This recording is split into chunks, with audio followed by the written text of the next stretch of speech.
미국의 링컨 대통령이 노예 해방을 선언하고 나서 100년이 지났지만 미국 사회는 여전히 흑인에 대한 차별이 심하였습니다.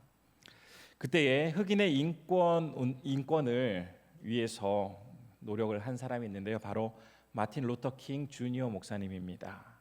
정말 흑인의 그 인권을 위해서 참 모든 것들을 던져가면서 참 많은 그 일들을 이루어갔는데요. 이 마틴 루터 킹 목사님이 하루는 한 통의 전화를 받습니다. 그를 탐탁치 않게 여기던 사람이 전화를 해가지고는 내가 너를 죽이고 너의 집을 불태워버리겠다라고 협박을 한 것이죠. 이 전화를 받고 난 이후에 이제 이 루터 킹 목사님은 부엌에 철푸덕 주저앉아가지고는 이런 위험한 상황에서 내가 어떻게 겁쟁이처럼 보이지 않고 또 비겁하게 도망가는 것처럼 보이지 않은 채 이곳 엘러베마주의 몽고메리 그가 살던 그 지역을 피할까라는 그런 생각을 곰곰이 하고 있을 때에 성령께서 마음속에 그런 마음을 주셨다고 해요. 내가 세상 끝날까지 너와 항상 함께 할 것이다.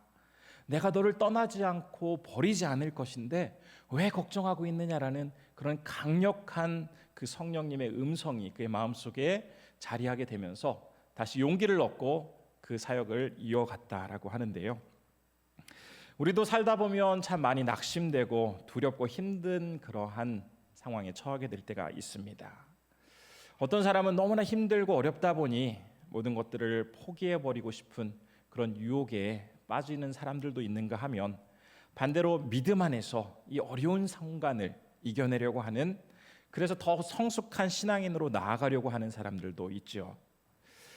오늘 본문 말씀 배경이 되고 있는 이 데살로니가 지역에서는 당시 거짓 교사들이 아주 잘못된 가르침으로서 많은 사람들을 혼란케 했습니다.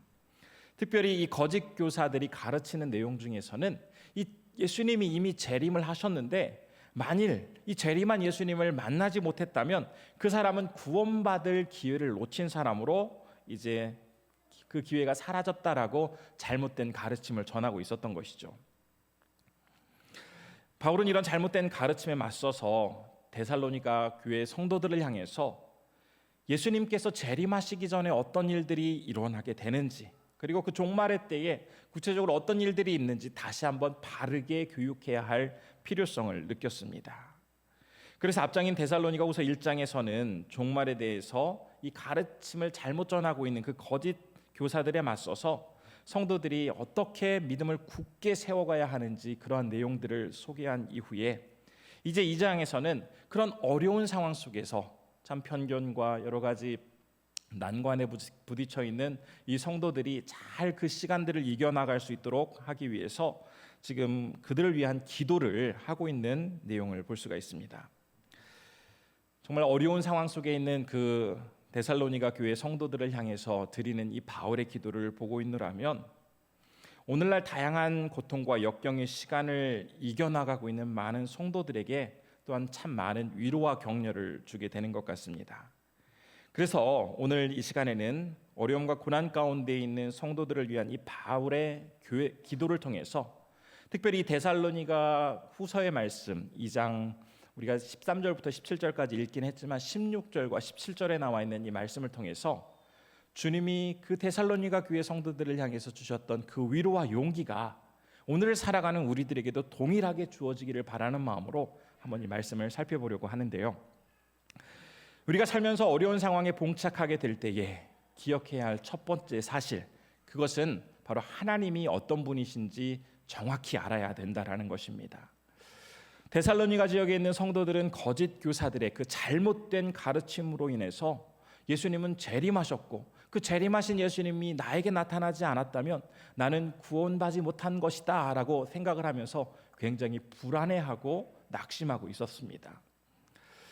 이런 성도들이 불안감을 가지게 된 것은 1차적으로는 거짓 교사들의 잘못된 가르침이 있었지만 그보다 더 근본적인 문제를 꼽으라고 한다면 그들이 하나님이 어떤 분이신지에 대해서 잘 모르고 있다 보니 그분의 말씀에 대해서도 오해를 하게 되었고 지금 우리가 보기에는 너무나 어처구니 없는 상황 속에서 불안해하고 낙심해하고 있는 것입니다.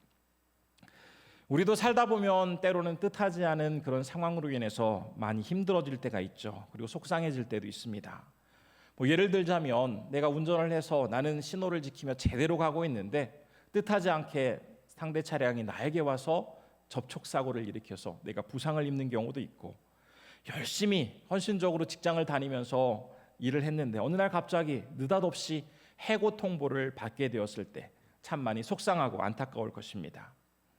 우리는 이런 어려움이 생기면 참 많은 원망을 하기도 하고 속상해하기도 하면서 참 하나님께서 왜 내가 이런 상황에 이르기까지 나를 지켜주지 않으시고 그냥 내버려 두셨지 하고 하면서 하나님에 대해 원망을 하는 경우도 참 많습니다. 이러한 모습 역시 우리가 하나님에 대해서 온전히 알지 못하다 보니 나타나는 그러한 모습인 것이죠. 사실 우리가 하나님에 대해서 온전히 알지 못한다는 것, 그것은 어떻게 보면 우리가 지금 보이고 있는 일상의 모습 속에서 그럴 수밖에 없는 결과를 가져오게 되지 않을까라는 그러한 유추를 가능하게 하는 그러한 일들이 있는데요.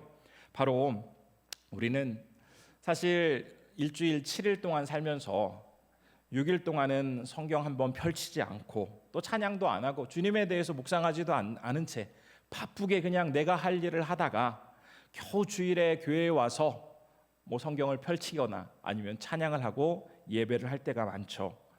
6일 동안은 하나님에 대한 생각을 꼭 닫아놓고 있다가 일주일에 하루, 그것도 마지못해서 교회에 와서 예배드리고 또 성경을 보고 또 내가 기독교인이라는 것을 확인하면서 우리가 그러면서 하나님에 대해서 온전히 잘 알 수 있다는 것은 어떻게 보면은 말이 안 되는 그러한 이야기이기도 합니다.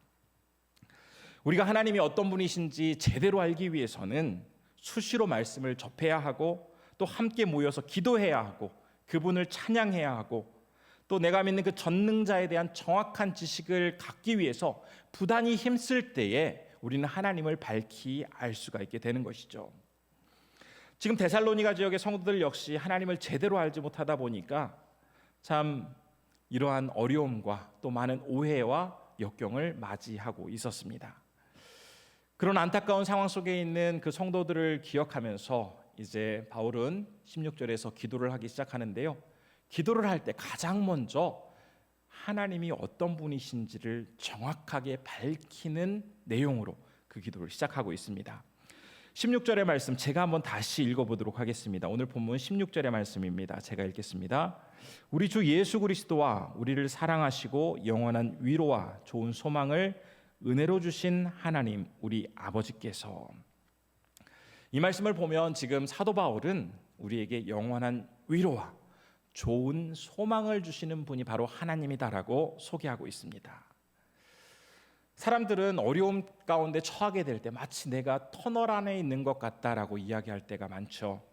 마주하는 현실이 많이 답답하고 참 캄캄해서 앞도 보이지 않지만 그럼에도 언젠가는 이 지점이 끝나는 곳이 있을 것이다라는 그런 기대를 가지고 그 지점에 이르게 되면 밝은 빛이 나의 길을 비춰줌으로써 다시 기쁘게 살아갈 수 있을 것이다라는 그런 기대를 가지고 자신의 그 어렵고 힘든 상황을 마치 터널 안에 있는 것 같은 상황으로 비유합니다. 바울은 지금 이 데살로니가 교회 성도들이 마치 터널 안에 있는 것처럼 낙심하고 답답한 상황에 놓여 있을 때 그들이 분명히 기억해야 할 사실은 하나님은 영원한 위로가 되시고 좋은 소망이 되시는 분이다라는 것을 기억하라라고 하면서 그의 기도를 시작하고 있습니다. 하나님의 위로, 그분의 위로는 어느 한 순간에만 유효하고 또 임시적으로만 유효한 것이 아니라 영원하고 완전한 위로를 허락해 주시는 분이라는 것을 기억하라라고 밝히고 있습니다. 하나님께서는 태초부터 존재하시고 그의 사랑하는 아들도 아버지와 함께 존재하셨죠. 그리고 인간의 몸을 입고 이 땅에 오신 독생자 예수 그리스도께서는 비록 십자가 위에서 죽기는 하셨지만 그것으로 모든 것이 끝난 것이 아니라 3일 만에 다시 죽음을 이기고 부활하셨습니다. 그리고 이제 하늘로 올라가셔서 지금 하늘 보좌 우편에서 여전히 우리를 위해서 중보하고 계십니다. 그리고 그냥 그 상태로 계속 계시는 것이 아니라 이제 재림의 때가 되면 다시 이 땅에 내려오시는 분이시죠.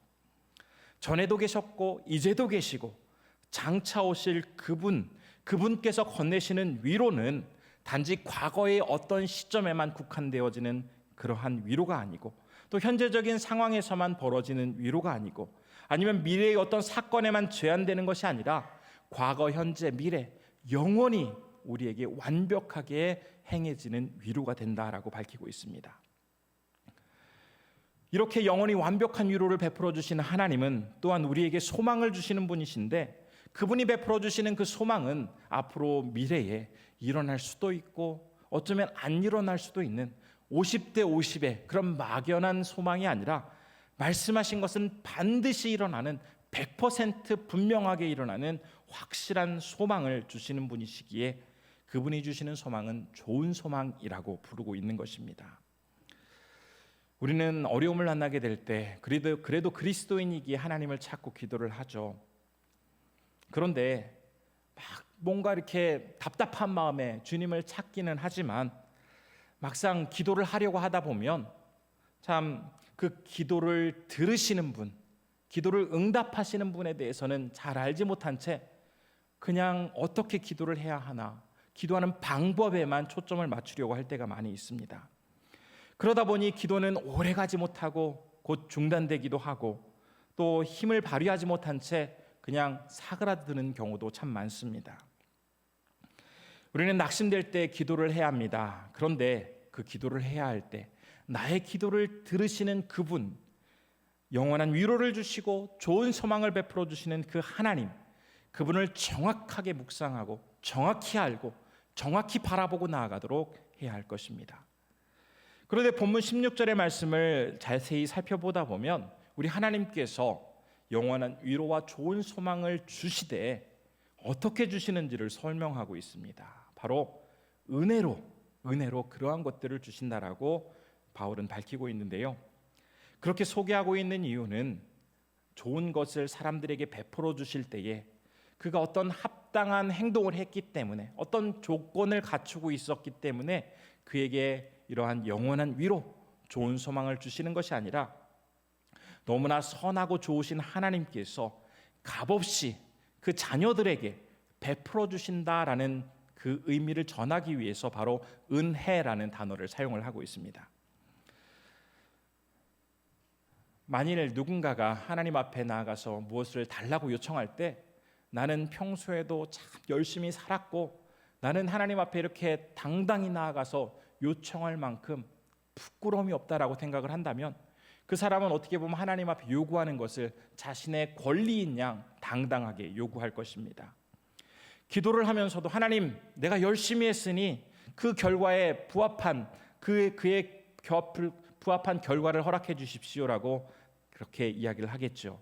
내가 열심히 공부했으니 좋은 성적을 얻게 하시고 좋은 대학에 가게 하시고 좋은 직장을 얻게 해 주십시오.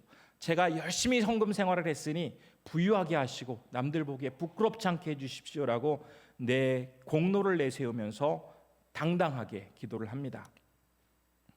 만일 하나님께서 내가 노력한 정도에 따라서 응답을 해주시는 분이라고 한다면, 열심히 노력한 사람이라면 눈치 볼 것 없이 당당하게 하나님 앞에 나아가서 내 권리인 양 요구를 하겠지만, 만약에 그렇게 살지 못한 사람들은 하나님 앞에 나아가서 요구할 것이 많이 없을 것입니다. 그런데 우리가 한번 성경에서 예수님 앞에 나아갔던 사람들을 기억해 보면 어떨까 합니다. 주님 앞에 나아가서 주님을 만났던 사람들 중에서는 물론 열심히 율법을 지키고 또 신앙생활을 했던 사람들도 있지만, 소외되고 병들고 아픔이 있고 사람들이 보기에는 너무나 추한 사람들 가운데에도 저 멀리서 주님을 바라보다가 겨우 손을 뻗어서 주님의 그 옷자락에 어떻게 해서라도 손을 대보려고 하는 사람들이 있었고, 간절히 주님 앞에 나아가서 나는 보잘것없지만 형편없지만 나를 좀 불쌍히 여겨주십시오라고 하면서 주님 앞에 나아가서 그분을 만나 뵀던 사람들도 있지 않습니까? 주님 앞에 나아갔던 사람들은 자격이 충분히 있고 열심히 살았던 사람들만 나아간 것이 아니라, 비록 보잘것없고 연약하고 참 부끄러운 삶을 살았지만 그래도 내가 주님을 바라보며 나아갑니다라는 그런 믿음을 가지고 나간 사람들에게 우리 하나님께서는 그들을 향해서 아낌없이 은혜를 베풀어 주셨습니다. 우리는 기도할 때 맨 마지막에 예수님의 이름으로 기도합니다라고 기도를 마무리하죠. 예수님의 이름으로 기도합니다라는 이 고백은 내가 앞에서 한 그 말이 꼭 이루어지도록 하기 위한 어떤 주문 아니면 보증이 아닙니다. 그리고 그냥 기도를 끝내기가 어색하니까 그냥 그렇게 기도를 끝내기 위해서 예수님의 이름으로 기도합니다라고 이야기하는 말도 아니죠. 나는 감히 거룩하신 하나님 앞에 나아가서 요청할 자격도 없고, 나는 감히 주님 앞에 무엇을 달라고 그렇게 나아갈 수 있는 형편도 안 되지만, 나를 구원해 주신 그 예수님을 의지해서 하나님 앞에 내 전심으로 구하오니 나를 기억해 주시고 나의 기도를 응답해 주십시오라는 공손하고 예의 바른 하나님에 대한 요청이 바로 예수님의 이름으로 기도합니다라는 이러한 표현입니다. 우리를 위해 이 땅에 오신 분, 우리를 대신하여 십자가에서 죽으신 분, 죽음을 이기고 승리하신 그리고 부활하신 예수 그리스도를 의지하여 하나님 앞에 나아가오니 내가 감히 주님 앞에 요청할 수 없음에도 주님을 의지하여서 담대하게 이 모든 것들을 내어놓습니다라고 이야기하는 것이 바로 우리의 기도라는 것입니다. 따라서 우리는 주님 앞에 나아가서 기도할 때에 나의 기도를 들으시는 그분에 대한 분명한 인식이 있어야 할 것이고, 나에게 많은 위로와 은혜를 베풀어 주시는 그분께서는 내가 어떤 자격이 있기에 나를 돌봐주시는 것이 아니라, 비록 보잘것없지만 거룩하신 하나님 앞에 예수 그리스도를 의지하여 나가는 이 모습 속에서 한없는, 우리가 감히 상상하지도 못했던 많은 것들을 베풀어 주시는 그분이기에 우리는 하나님을 믿고 담대히 나아가야 한다는 사실을 우리는 바울의 기도를 통해서 우선 살펴볼 수가 있습니다. 폴 밀러라는 사람은 일상기도라는 책을 지었는데요, 그 책에 보면은 하나님의 은혜와 소망을 염두에 두고 기도해야 할 때 중요하게 기억해야 할 사실 한 가지를 강조하면서 이렇게 말을 합니다. 이상하게도 많은 사람들은 기도하면서 하나님께 집중하려고 하지 않고 기도에만 집중합니다. 어떻게 하면 더 그럴듯한 기도를 하려고 하고 남들 보기에 대단한 기도를 하려고 하는 그런 기도의 방법을 배우려고 애쓰는 경우를 많이 보게 되는데, 하지만 기도할 때 하나님보다 기도 자체에 더 신경을 쓰는 모습은 마치 운전할 때 앞 유리를 통해 전방의 상황을 봐야 함에도 불구하고 앞 유리만 바라보는 것과 같습니다. 만일 유리창을 통해서 앞 상황을 바라보지 않고 앞 유리만 보고 있으면 운전하는 사람은 어디로 가야 할지 확신을 하지 못하게 되고 결국 그 자리에 서게 될 것입니다. 따라서 우리는 기도할 때 기도 자체보다도 그 기도를 들으시는 하나님께 더 집중하도록 해야 합니다라는 그러한 말이 있습니다. 아마 운전을 하시는 분들 자연스럽게 앞에 이 유리창을 통해서 그 앞에 있는 상황들을 보시게 되죠. 앞에 있는 차가 갑자기 브레이크를 밟고 이제 브레이크 등이 들어오면 적당한 안전거리를 두고 내가 서야지 그 차와 충돌을 피할 수가 있습니다. 또 갑자기 차선을 이렇게 주행을 하고 있는데 옆 차선에서 이게 차가 들어올 때 그 차가 잘 들어올 수 있도록 속도를 줄여주지 않고 그냥 속도를 유지하다가는 접촉 사고가 날 수가 있습니다. 그런데 우리가 앞 유리창을 통해서 보여지는 그 상황, 여러 가지 시야가 아닌 단순히 그 앞에 있는 그 유리만을 바라보고 있다면 우리가 제대로 운전을 할 수가 있을까요? 만일 지금 내 모습이 운전을 하고 있는데 이 유리창을 통해서 내 앞에 펼쳐지고 있는 앞의 상황이 아니라 단순히 그 유리만을 바라보고 있는 그러한 형태를 취하고 있다면 우리는 바라보고 있는 그 대상을 바꾸도록 해야겠습니다. 나에게 영원한 위로와 좋은 소망을 허락하시는 그 은혜의 하나님, 그분을 기억하면서 아무리 어렵고 힘든 일이 나에게 찾아온다 할지라도 내 모든 걱정과 아픔과 슬픔을 주님 앞에 내어놓고 내 모든 것들을 들어주실 그분을 간절히 신뢰하며 주님 앞에 나아가게 될 때 내 문제들은 해결될 수 있다는 것입니다. 둘째로 어렵고 힘든 상황에서 기억해야 할 또 다른 사실은 바로 하나님은 우리의 마음을 만져주시는 분이라는 것을 바울은 밝히고 있는데요. 본문 17절은 이렇게 증거하고 있습니다. 제가 17절 말씀 읽어볼게요. 너희 마음을 위로하시고 모든 선한 일과 말에 굳건하게 하시기를 원하노라. 바울은 하나님께 이제 이 데살로니가 교회 성도들을 위해서 기도할 때 하나님께 나아가서 이 성도들의 마음을 위로해 달라고 요청을 하고 있습니다. 바울이 이 마음을 위로해 달라고 간구한 것은 그만큼 사람의 마음은 굉장히 중요한 요소이기 때문입니다. 그 마음은 사람의 생각과 행동을 결정할 수 할 뿐만 아니라 삶의 중심이 됩니다. 그렇기 때문에 단순히 지금 저 역경과 고난 가운데 슬퍼하고 있는 그 성도들의 불안한 감정과 그들의 안타까운 상황을 주님 붙잡아 주십시오라고 요청하는 것이 아니라 사람의 중심인 그 성도들의 중심인 마음을 하나님께서 위로해 주시고 붙잡아 주셔서 그들이 무슨 행동을 하든 어떤 결정을 하든 어떤 생각을 하든 하나님 바르게 나아갈 수 있도록 함께해 주십시오라고 기도하고 있는 것입니다. 사람들은 특별히 낙심될 때 이 마음이 굉장히 이제 나약해지게 됩니다. 참 평소 같았으면 평소라면 이 마음을 아주 단단하게 먹고 능히 이겨나갈 그 여러 가지 상황에 대해서도 이 낙심되고 고통스럽고 어려움이 찾아오면 이 마음이 나약해지면서 쉽게 포기해버리고 싶은 유혹을 받게 되기도 하고 또 어떤 경우는 목숨까지도 그냥 놓아버리고 싶은 그런 생각을 가질 때가 있습니다.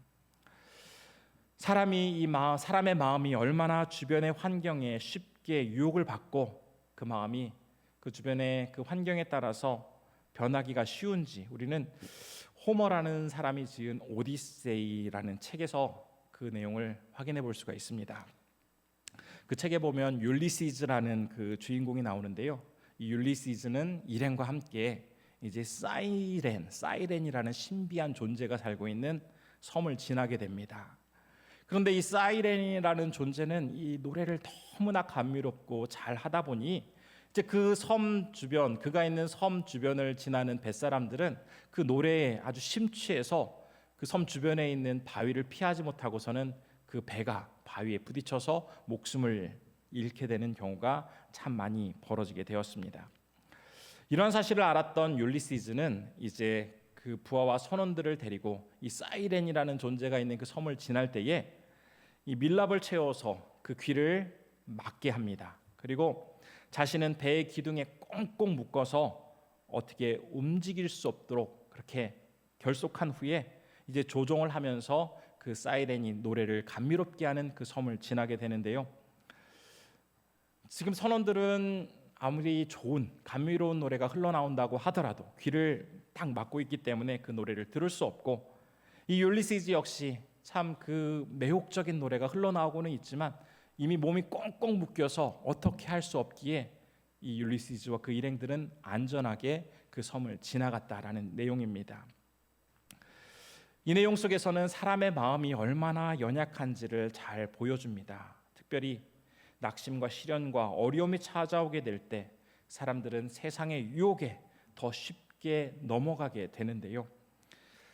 우리가 그러한 어려운 상황 속에서 세상의 유혹에 맞서기 위해서는 우리 자신을 예수 그리스도라는 그 기둥에 꽁꽁 묶어 놓음으로써 마치 사이렌의 노래와 같이 감미로운 세상의 그 유혹 앞에서 당당하게 그 유혹에 맞서 나아가도록 해야 하는 것입니다.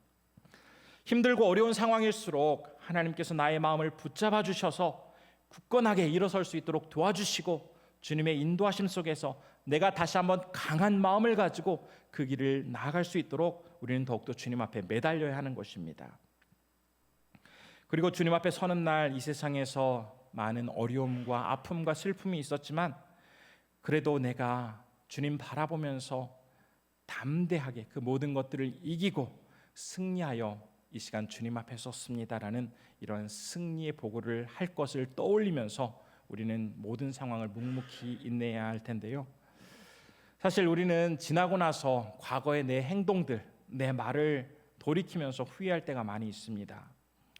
가령 시간이 나에게 허락되었는데 그 시간을 아끼지 않고 함부로 씀으로써 내가 왜 그때 그렇게 시간을 함부로 썼을까라고 후회를 하기도 하고 나에게 참 먹을 기회가 많이 있다고 해서 그것을 절제하지 않고 막 먹었다가 나중에 그것으로 인해서 어떤 건강에 이상이 생기게 됐을 때 내가 왜 그때 절제하지 않고 그렇게 많이 먹었을까라고 우리는 후회를 하는 경우도 있습니다. 그러나 우리가 지난날 나의 과거의 많은 일들을 회상해 보았을 때 아무리 많이 한다고 해도 절대로 후회되지 않는 몇 가지가 있습니다. 내가 사람들과 이야기를 하면서 예수 그리스도에 대해서 적당히 전했어야 하는데 너무 많이 전했어. 내가 예수님을 너무 많이 전한 것이 후회돼. 이렇게 이야기하는 사람들은 없겠죠. 내가 힘들고 어려운 순간 예수님을 꼭 붙들고 그분과 함께 해야 하는데 내가 너무 많이 그분께 의지하고 그분을 바라보아서 내가 후회돼. 이렇게 이야기하는 사람은 없을 것입니다. 또 살면서 내가 주님 앞에 기도해야 하는데 내가 너무 많이 기도해서 주님 앞에 기도한 것이 후회되라고 이야기하는 사람도 없을 것입니다. 이러한 행동들은 우리가 아무리 많이 한다고 할지라도, 설사 이렇게 하다가 목숨을 잃는 일들이 벌어진다 할지라도 이러한 행동들은 우리의 영혼과 삶을 더욱 풍요롭게 만들어주기 때문에 아무리 많이 한다고 하더라도 우리는 결코 후회하지 않게 되는 것입니다. 우리는 수시로 정말 많이 기도해야 합니다. 특별히 갈 때와 같은 내 마음, 여러 가지 상황과 주변 환경에 쉽게 무너지는 이 내 마음을 하나님께서 지켜주시고 붙들어주시고 담대하게 나아갈 수 있도록 주님 도와주십시오라고 수시로 주님 앞에 기도하며 나아가게 될 때에 우리의 연약한 마음을 아시는 하나님께서는 담대하게 그 마음을 붙들고 우리를 선한 길로 인도해 주시는 것입니다. 이제 세 번째로 바울이 데살로니가 교회 성도들을 위해서 하고 있는 기도를 통해서 알 수 있는 중요한 사실, 그것은 우리가 올바른 행동과 말을 할 수 있도록 기도해야 한다라는 것입니다. 17절 후반절의 말씀을 보면 이제 바울은 성도들의 선한 일과 말을 굳건하게 해주시기를 간구하는 내용을 우리가 확인할 수가 있습니다. 성도들의 그 내면인 그 마음을 하나님께서 강하게 하시고 담대하게 하시고 꼭 붙들어 주셔서 어떤 상황 속에서도 그 마음이 흔들리지 않도록 도와주십시오라고 기도한 이후에 이제 그들이 선한 행동과 말을 할 수 있도록 하나님 도와주십시오라고 기도하고 있는 것입니다. 우리는 대화를 하면서 그 상대방이 어떤 문제를 앓고 있거나 아니면은 해결돼야 할 참 복잡한 상황이 있을 때 그 사람을 향해서 내가 기도해 줄게라고 이야기를 합니다. 그런데 어느새 이 기도해 줄게라는 이 표현이 마치 인사치레 정도로 하는 경우가 많다 보니까 하는 사람도 그냥 뭐 얘기하기가 좀 난처 하면 기도해 줄게라고 이야기하게 되고, 또 듣는 사람도 이 기도해 줄게라는 이 말을 들었을 때 크게 고마움을 느끼거나 아니면 감동을 받지 못하는 경우가 허다하죠. 그러나 기도는 예수님을 따라가는 사람들에게 있어서는 정말 중요하고 강력한 무기입니다. 적당히 인사치레하듯 건네는 그러한 힘없는 단어가 아니라는 것입니다. 기도는 우리의 행동과 말이 바르게 나아갈 수 있도록 하는 그러한 행동과 말의 시작점이고 원동력이 되기 때문에 어떤 일을 하기에 앞서, 어떤 말을 하기에 앞서 정말 기도로 시작하게 될 때에 그 이후에 이어지는 그 말과 행동은 더욱더 커다란 힘을 얻게 되는 것입니다. 만일 우리가 운전을 하고 가다가 차가 갑자기 멈추게 될 때에 우리는 우선 그 차의 계기판을 확인을 하게 되죠. 그런데 미처 살피지 못해서 이 기름통의 기름 게이지가 완전히 바닥난 상태가 된 것을 확인했을 때 우리는 어떻게 다음 대처를 하게 되죠? 내가 들어놓은 그 보험회사에 전화를 해서 긴급 출동 서비스를 요청을 합니다. 그러면 이 긴급 출동 기사님이 와서 기름을 가지고 와서 이제 기름을 채워주고 다시 갈 수가 있죠. 아무리 깊은 산골이라 할지라도 전화를 하면 긴급 출동 기사님이 와서 연료를 공급해 줍니다. 그러면 우리는 다시 그 목적지를 향해 나아갈 수 있게 됩니다. 우리도 이 삶을 살아가다 보면 때로는 연료의 바닥이 나서, 삶의 연료가 바닥이 나서 이러지도 저러지도 못하는 답답한 상황을 맞이할 때가 있습니다. 그러나 그때에 하나님께 기도하면 하나님께서는 우리에게 새로운 힘을 부여해 주시고 그 힘을 부여받고 이제 다시 한번 그 목적지로 나아갈 수 있게 됩니다. 그렇기 때문에 이 기도라는 것은 우리의 생존과도 관련되어 있습니다. 따라서 하면 좋고 안 하면 할 수 없는 선택이 아니라 기도는 반드시 해야 할 우리에게 있어서는 필수 요소인 것입니다. 기도를 통해서 하나님의 능력을 체험하고 그 능력을 힘입어서 나아가야 할 목표 지점까지 안전하게 나아갈 수 있기에 우리는 끊임없이 하나님 앞에 나아가 기도해야 하는 것이죠. 기도를 통해서 우리는 내가 하려고 하는 그 행동, 내가 하려고 하는 그 말, 그것이 더욱더 힘있게 나아갈 수 있는 그러한 주님의 능력을 구하는 그런 과정이 되기에 우리는 반드시 기도를 해야 하는 것입니다. 따라서 바울은 지금 정말 힘들고 어려운 상황에서 비록 어떤 행동과 말조차 하기 어려운 모든 삶의 에너지가 다 바닥나 있는 그 성도들을 향해서 비록 너희들이 뭐 하나 제대로 할 수 있는 의욕이 사라졌지만 다시 한번 주님 앞에 나아가서 간절히 기도하며 하나님을 붙들게 될 때에 놀라운 힘을 공급해 주시는 하나님께서 그렇게 낙심하고 절망한 그 데살로니가 교회 성도들을 향해서 놀랍게 역사해 주실 것을 기대하면서 하나님 앞에 나아가 기도할 것을 권면하고 있는 것입니다. 이제 말씀을 정리하겠습니다. 누구나 살다 보면 낙심되고 힘든 상황이 반드시 찾아옵니다. 삶의 무게가 크게 느껴질 이때에 우리가 이 어려움을 충분히 이길 수 있도록 도와주시고 우리가 끝까지 목표 지점을 향해 나아가기 위해서는 우리를 도와주시는 하나님께 나아가야 합니다. 하나님 앞에 나아가게 될 때에 그분이 어떤 분이신지를 정확히 알고 그분이 베풀어 주시는 그 영원한 위로와 좋은 소망, 그리고 우리의 마음을 살펴주시고 모든 행동과 말에 있어서 선하게 인도해 주시는 그분께 겸손함으로 기도함으로써 우리는 그 어려운 시간들을 이겨 나아갈 수 있게 되는 것입니다. 어떤 경우에는 실질적이지 않은, 어떻게 보면 굉장히 추상적이어 보이는 이 행동에 대해서 아니 지금 내가 이렇게 위급한 상황에서 그렇게 한들 어떤 효과가 있을까라는 그러한 자조 섞인 그런 반응을 보이시는 분들도 있을 것입니다. 그러나 작은 불꽃 하나가 큰 불을 이뤄서 나중에 그 거대한 숲까지 다 태워버릴 만한 막강한 불로 변화가 되듯 우리의 이러한 믿음의 행동, 비록 작아 보이고 어떻게 보면 굉장히 연약해 보이는 그런 행동이지만 이 행동을 통해서 우리의 삶이 놀랍게 변화되어지고 정말 새로운 삶을 나아갈 수 있는 강력한 힘을 우리는 부여받을 수 있게 되는 것입니다. 우리가 낙심되는 그러한 순간까지도 결코 포기하지 말고 하나님 앞에 나아가서 성령의 능력을 구하면서 우리를 인도하시고 모든 행동과 말을 바르게 인도해 주시는 그분께 전적으로 매달려서 간절히 구하게 될 때에 우리 성실하신 하나님은 그 약속하신 대로 우리를 반드시 아름답게 인도해 주실 것입니다. 주님의 이 위로 가운데 비록 나의 삶이 많이 힘들지만 다시 한번 더욱더 주님에 대한 확실한 믿음, 굳건한 믿음이 내 안에 자리 잡게 되고 그렇게 됨으로써 더욱더 성숙한 주님의 사람으로 서기를 간절히 결단하시는 우리 성도님들 되시기를 진심으로 축원합니다.